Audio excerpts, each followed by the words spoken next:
नाज़रीन, सियानी के पिछले एपिसोड में आपने देखा कि किस तरह से नरवीन कमरान से अपनी इज्जत बचाने में कामयाब हो जाती है, लेकिन कमरान से पीछा छुड़ाना इतना आसान नहीं है। कमरान किरण के बाद अब नरवीन को भी ब्लैकमेल करना शुरू कर देगा। वो नरवीन को उसके मोबाइल पे कुछ ऐसी पिक्चर्स भेजेगा कि उन पिक्चर्स को देखकर ऐसा फील होगा कि कमरान और नरवीन के दरमियान कुछ हुआ था। हालांकि नरवीन की इज्जत पर कमरान ने उस दिन हमला किया था और नरवीन बड़ी मुश्किल से वहां से भागी थी, लेकिन पिक्चर्स में ऐसा कुछ भी नहीं दिखाई देगा जिसमें नरवीन को कमरान को मारते हुए दिखाया गया हो या वहां से भागते हुए दिखाया गया हो। पिक्चर्स ऐसी होंगी जिससे लगेगा कि जैसे नरवीन वहां पर अपनी मर्जी से मौजूद थी। इन सब पिक्चर्स को देखकर नरवीन बहुत ज़्यादा परेशान हो जाएगी, क्योंकि ये पिक्चर अगर किसी के पास भी चली जाती हैं तो नरवीन के पास सफाई के लिए कोई अल्फाज नहीं होंगे और ना ही कोई ये बात मानने वाला होगा कि नरवीन के साथ उस दिन क्या हुआ था। पिक्चर्स की वजह से नरवीन ब्लैकमेल हो जाएगी और कमरान उसे डिमांड करेगा कि उसे 10 लाख रुपए दिया जाए, लेकिन नरवीन को इस बात का पता है कि बात 10 लाख पे नहीं रुकेगी। कमरान को उसने एक मरतबा अगर पैसे दे दिए तो उसके बाद बार बार कमरान की डिमांड्स आती रहेंगी। और दूसरी बात, नरवीन के पास इतने पैसे हैं भी नहीं। हालांकि उसके माँ बाप बहुत ज़्यादा अमीर हैं, लेकिन नरवीन एक सीधी सादी सी लड़की है जिसका कोई बैंक बैलेंस नहीं है, ना ही उसके ऐसे शौक़ हैं जिससे पता चल सके कि उसके पास कोई पैसा सेव किया गया हो।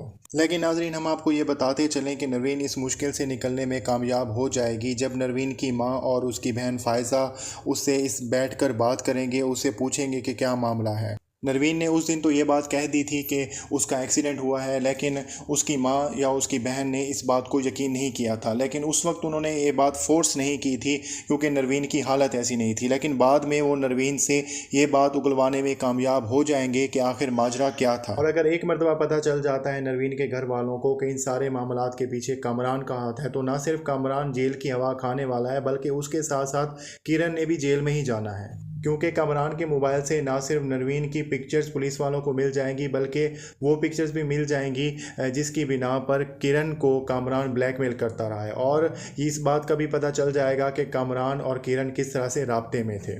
और किरण की जिस तरह से हरकतें हैं, किरण का जेल में जाना बनता भी है, क्योंकि किरण ने ना सिर्फ नरवीन की ज़िंदगी बर्बाद कर दी है बल्कि फ़ायज़ा की ज़िंदगी भी बर्बाद कर दी है। फ़ायज़ा किरण के पैदा किए गए हालात की वजह से इस हद तक मजबूर हो जाएगी कि वो अपने माँ बाप से रिक्वेस्ट करेगी कि उसे इस घर में रहने के लिए सिर्फ एक रूम दे दिया जाए और वो अपनी बेटी का और अपना खर्च खुद उठा लेगी और जॉब भी करने के लिए तैयार है। फ़ायज़ा की ये बातें सुनकर उसके माँ बाप को बहुत ज़्यादा दुख होगा और उसको ये कहेंगे कि वो उनके लिए कभी भी बोझ नहीं रही। फ़ायज़ा के माँ बाप तो सिर्फ और सिर्फ यही चाहते थे कि फ़ायज़ा अपने घर में रहे और अपने घर में आबाद रहे और खुश रहे। वो कभी भी ये नहीं चाहते कि फ़ायज़ा उनके घर पर रहे। दूसरी तरफ आप देखेंगे कि उजाला अपनी बहन को बताएगी कि वो वेट्रेस की जॉब जो है वो छोड़ने वाली है, क्योंकि उसे एक और अच्छी जॉब की ऑफ़र हो चुकी है। और अगर देखा जाए तो उजाला की लाइफ से रिजवान के और किरण के जाने के बाद काफ़ी हद तक उजाला के जो मामलात हैं वो ठीक हो चुके हैं। और आगे चलकर एक मरतबा फिर से उजाला और रिजवान के रास्ते एक दूसरे से मिलने वाले हैं।